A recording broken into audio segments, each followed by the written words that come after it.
Now, I have not worked in my art journal for a while, but today is the day to do so. I start with a chipboard journal page and some strips of onion paper. I will use it together with my Mod Podge to create some texture. I will use also some simple acrylic paints, some gesso. I will use gelatos and my Posca pens, and that's pretty much it. So very few mediums I will be adding to this page aside from an image taken from a magazine.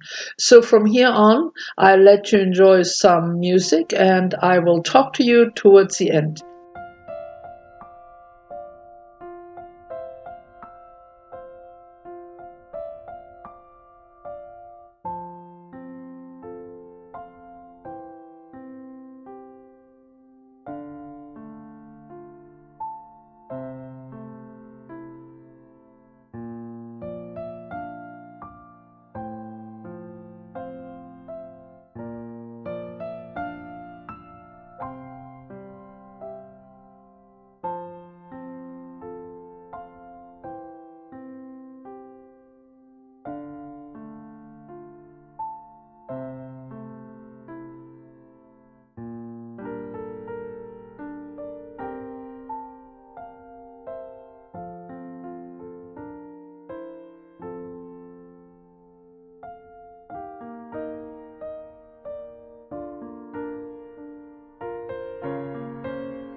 So I finish everything up by printing out a couple of words using these very large letter stamps together with my black archival ink. And then using my white Posca pen, I add a few little lines for highlights. Now, the Posca pen doesn't work perfectly on the gelatos, so I have to go over everything a couple of times. I had to do the same, circling those black dots. Now, I think the dots break up the page nicely and give it some extra interest. So here is a closer look. I enjoyed working with all the colors and creating different layers which add to the depth of the page. I like the subtle texture I created with the paper and the gesso. I also really like the image. I think the look on her face is rather intriguing and makes for an interesting focal point, undisturbed by the wrinkles created by the onion paper. So that's it for today. Come and see me soon again, and bye bye for now.